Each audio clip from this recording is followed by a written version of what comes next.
下人所处之天地，皆桃花源也。不管你在外面走得多远，心里面总会有一种对于家乡的惦念。现在一看就感觉家乡太美好了。五湖四海，甚至全世界各地年轻人来这里生活创业。新桃花源乃当世之人间所描绘。站在家乡的热土上，脚踏实地，扎根乡村建设，不负绿水青山。我爱我的家乡，我们正走在幸福的路上。愿当下新农人各从其欲，皆得所愿。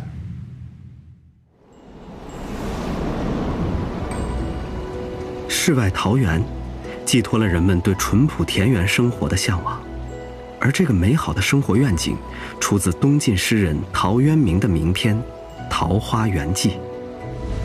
陶渊明为世人打造了一个理想中的桃花源，那里恬静和睦，有良田美池，人人怡然自乐。一日，一位向往桃花源的渔人偶遇陶渊明。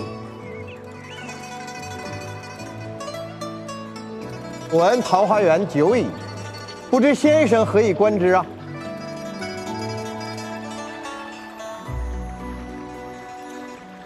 那桃花源存于世人心中，遵循内心，放下繁杂，吾等终将抵达。先生若有空闲，何不同舟共行，欣赏沿途风光？求之不得。临近水源，便得一山，山有小口，仿佛若有光。穿越时空的他们，会发现新的桃花源吗？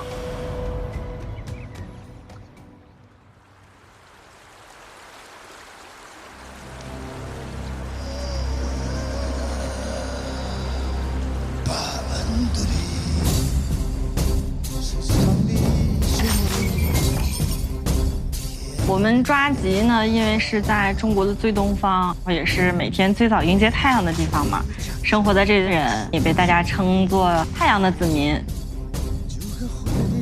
地处边远的黑龙江抚远乌苏镇，就好似一处安宁和乐的现代桃花源。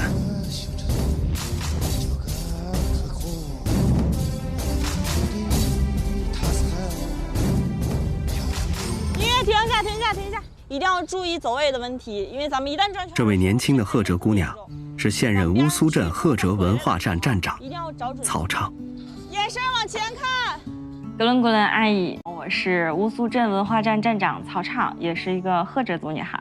我们赫哲族人一直都是生活在水边，最主要的一个社会经济来源就是靠打鱼。在全国范围，我们人口也是非常少的，仅仅有5300多人。为了更好地改善赫哲族人的生活，近10年来，抓集赫哲族村已从传统渔猎业向现代文旅业转型，成为抚远市重点打造的少数民族旅游生态村之一。曹畅就是在这样的契机下，带着对家乡的眷恋，通过人才引进的方式，进入到乌苏镇政府文化站工作。在2016年大学毕业之后，其实也有机会到大城市去闯荡一下，但是我是一个非常念家的人，也是赶巧，我们市里正好在打造这个赫哲的特色旅游文化。在听说这个消息之后，我也是很开心、很激动，然后就回到自己的家乡，投身于我们这个少数民族的发展事业当中了。回到抓集后，曹畅的目标就是让自己的家乡能被更多的人看到和了解。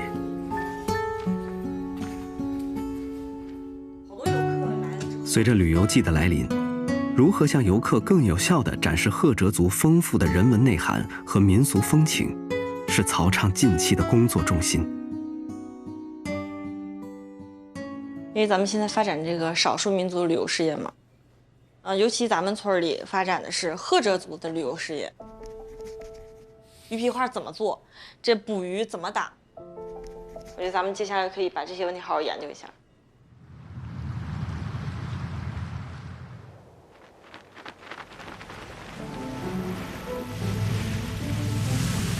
渔猎文化曾是赫哲族生存的根本。为了让游客亲身感受赫哲族原汁原味的捕鱼过程，曹畅找到了当地的捕鱼达人，一同出江，深度体验这个传统的习俗。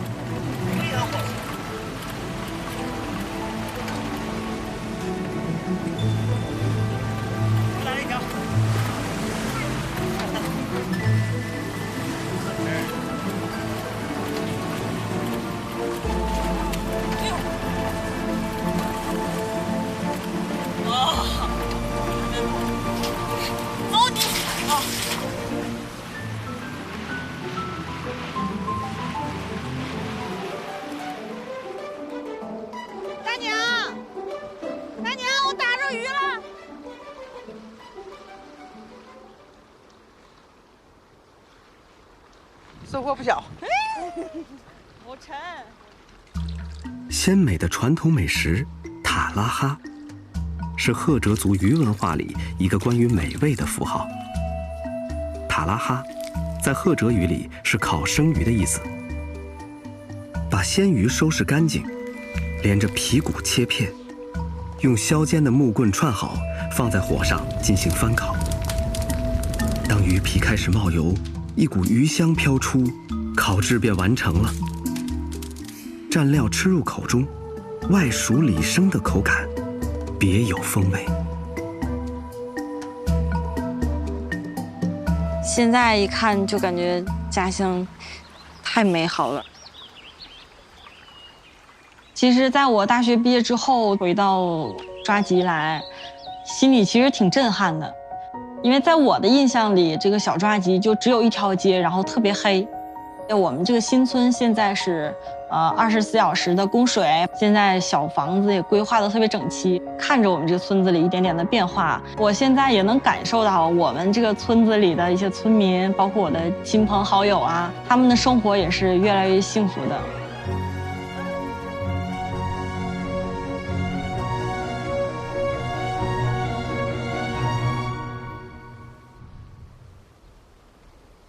在曹畅心中，赫哲族的美好不仅仅是江边落日、鲜美食物，值得被更多人看见和关注的，还有赫哲族在历史长河中积淀传承的民族工艺。鱼皮画是赫哲族特有的艺术品，制作工艺非常复杂，通过精巧的设计，再辅以细腻的刀工雕琢，赫哲族的历史就这样一点一点地被渗入每一步工艺细节里。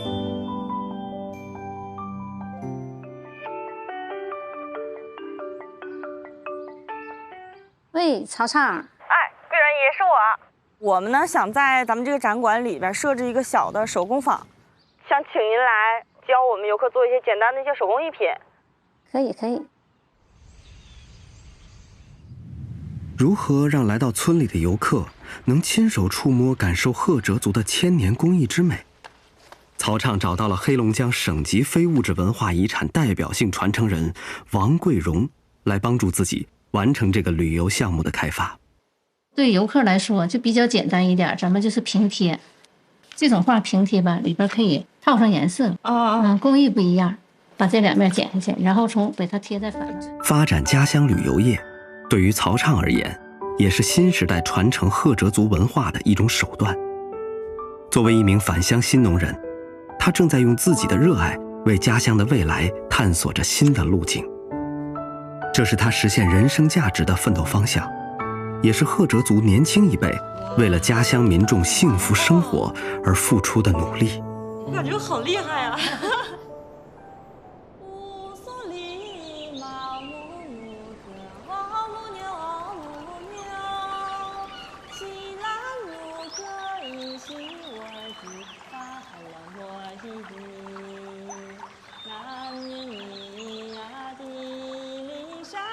在我回来之后的这几年，我感觉我们赫哲族人的这个生活的这个幸福指数是越来越高的。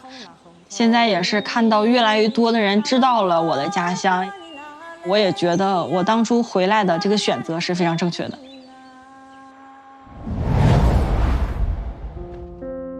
1600多年前，性本爱丘山的陶渊明归隐田园，从原本不事稼穑转为躬耕劳作，在开荒南野、亲近自然中寻找到心灵的归属。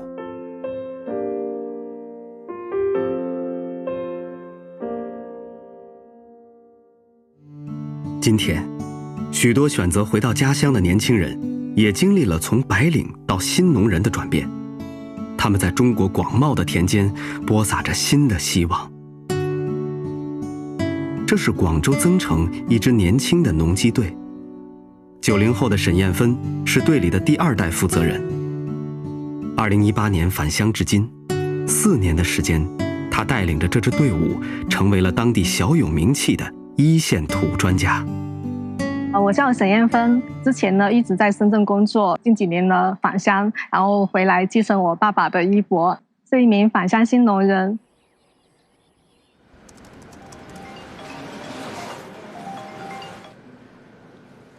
喂，輝叔，有爛機啊？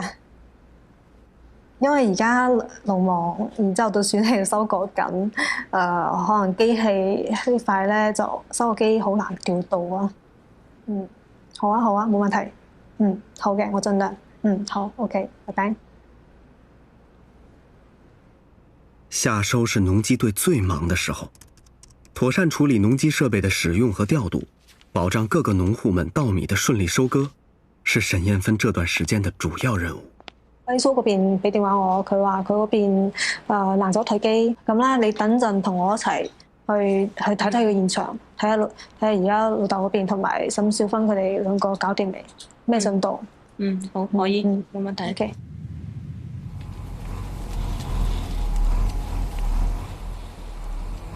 得，飲水。哇，好辛苦啊！飲水啊！係熱啊！係，梗係40度啊！嗰日辛苦晒，辛苦晒。老豆，聽日收割嘅話，你安排好接糧車未啊？家下比較忙啲，跟檸檬之後，跟住盡量安排下啦。沈艳芬的父親沈燦星是增城第一批開上農機的人，也是最早創立農機專業合作社的經營者之一。做咗幾年，我就睇到話我自己嘅能力有限，所以我就叫啲細路仔翻嚟，叫沈燕芳啊5個一齊翻嚟返鄉呢度做個領用。我們5兄弟姐妹的分工呢比較明確，比如說像我，主要是負責公司層面的一個統籌管理，老2、老3，他們主要是協助我負責公司的業務、財務、行政等等模塊。像老4、老5呢，他們主要是負責一線服務比較多。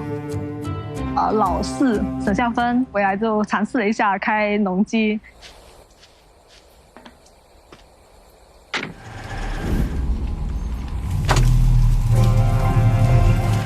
他很快上手了，然後很多農戶看到他都是挺驚訝的一種狀態。他現在可以說是被大家捧成了網紅。從大城市回來的孩子們帶來了現代化的管理理念，而這讓跟農機打了一輩子交道的爸爸有點無所適從。可能一開始我是有點下藥過猛了，就引起了我父親還有他那幫老機手的一些反感和抗拒。我年輕嘅有年輕嘅方法，你老嘅你有你嘅方法，我咪同佢嘈咗幾日。就覺得我是在那裡紙上談兵，我規劃出來的我們內部的一些管理機制全部落不了地。每樣嘢全部都要呈上呢個記錄來，所以隔晚按日翻嚟都要開會。咁安排下聽日嘅嗰個具體嘅工作，沈志威同埋沈桂芬你呢邊咧兩個就負責下現場嘅協調工作。沈志豪同埋沈少芬，你兩聽日就開機收割。OK， 咁聽日嘅安排就係咁樣。今日大家辛苦晒，然之後咧就早啲翻去休息，聽日會更加辛苦。好。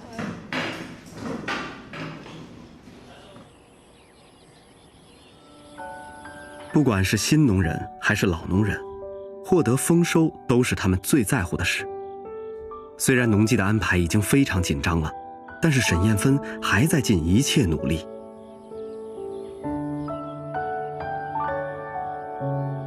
您可以帮我约2个炉是吧？好，谢谢，非常感谢。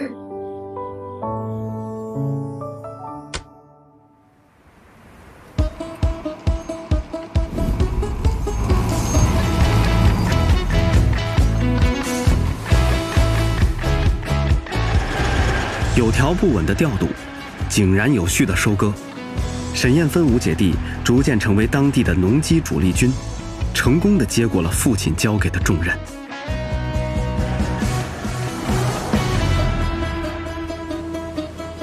咁先進嘅機械我哋係做唔到噶啦，家下搞得有聲有色啊！好，收工。唉，太熱啦今日啊！食飯，翻屋企。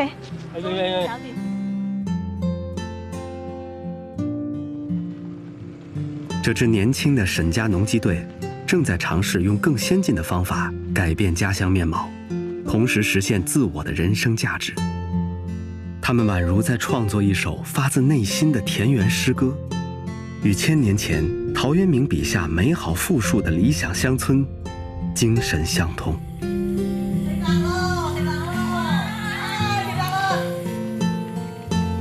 忙碌的一天终于结束了。对于沈家农机队来说，现在回家吃饭是一种享受。在五姐弟心目中，家乡不只是一个回首往事的地点，更拥有着充满想象空间的未来。不管你在外面走得多远，发展得多好，你的心里面就是总会有一种对于家乡的一种惦念，因为这里面有你的亲人、你的朋友，这是一份割舍不掉的一个情怀。我现在坚信，我当初返乡的这个决定是没有错的。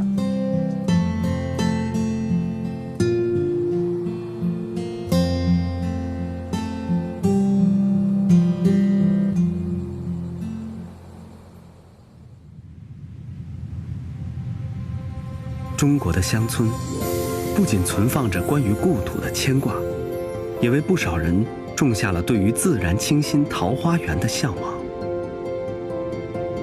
至东15里，林木青翠，独冠群山。青山村，这个藏在浙江余杭的小村庄，据此而得名。在很长一段时间里，这个2000多人的村落好像被时光遗忘，一直发展得非常缓慢。直到2015年，随着龙屋水库水源地保护项目的启动，青山村才陆续迎来了来自村外的人。我叫张海江，是一个自然保护的工作者。我大概是15年毕业，当时加入了公益组织大自然保护协会以后呢，就委派我来这里做水源保护工作。当时来到青山村的时候，就觉得这个村子里面呢，就是老年人居多，几乎没有年轻人。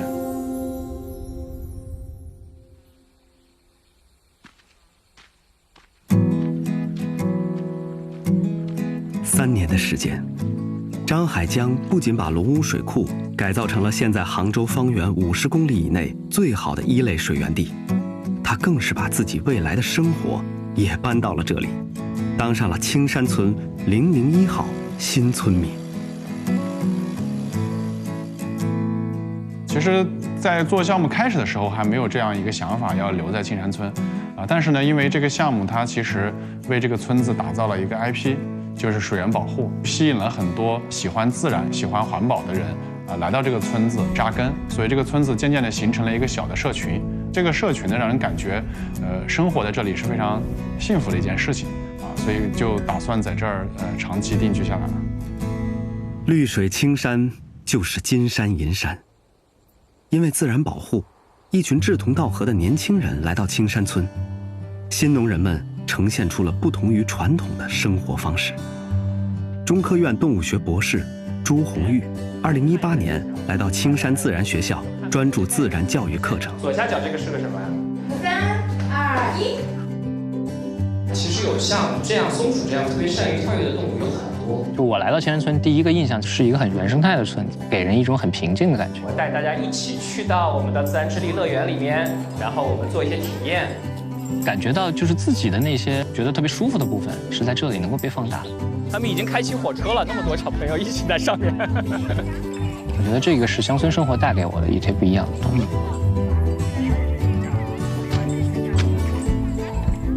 有的人扎根青山村，以实现自己的理想，还有更多的人来到村子里，当起了普通村民。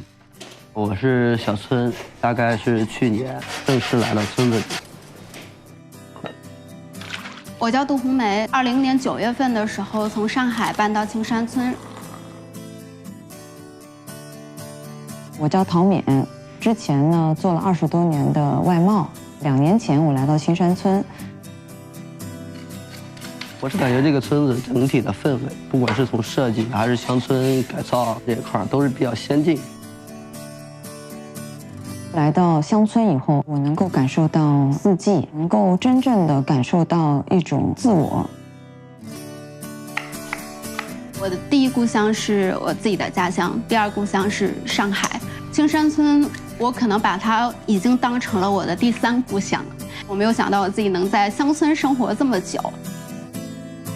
除了风景好、山好、水好以外，更重要的一点是在这边有同样的一群人。这是一个丰富、自由、生长的一个社区。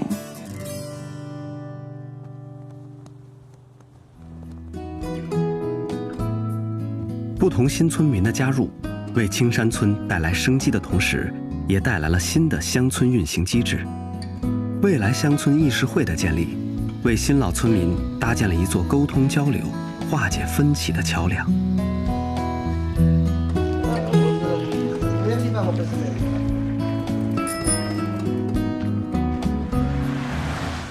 大家能不能提供一些比较好的建议？就是特别是在怎么鼓励大家去进行一个节水的方面啊。喷灌比灌溉可能会节水70%以上。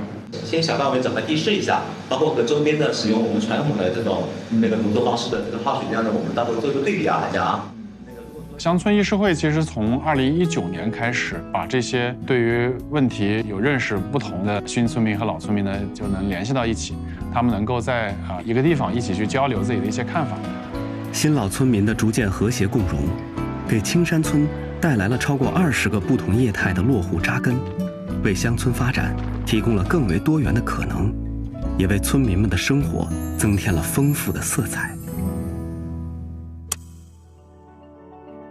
2019年，青山村成为杭州市第1个未来乡村实验区。从起初一个单纯的水源保护项目，到如今处于乡村发展探索的前沿，未来这2个字正在开启关于中国乡村新的憧憬和实践。乡村的发展其实就是让它自然生长。我希望青山村以后会是一个生活的地方。Through this, we can connect and grow and become a better person. 觉得未来的乡村应该是开放且多元的。我希望就是咱们的未来乡村，就是说是新村民和老村民是一家。5湖4海，甚至全世界各地年轻人来这里生活、创业、居住、学习的一个地方。未来的话是一个多样性，多样性就代表了你可以有选择。乡村振兴呼唤一批批有情怀、有事业、有才华的青年投身其中。近10年来，全国各类返乡入乡创业人员超过了1000万人，他们带着全新的知识与理念，建设一个个富裕、文明、宜居的美丽乡村，创造出越来越红火的幸福生活。年轻的新农人们拥有了人生出彩的广袤天地，也为新时代的桃花源记书写着青春绽放的华章。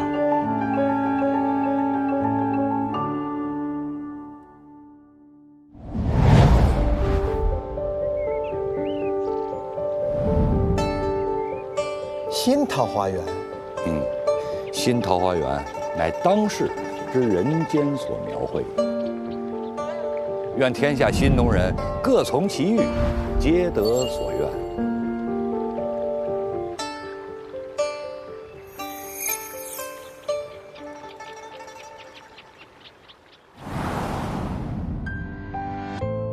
绿水青山中邂逅，自信的笑容，到好像我也正丰收。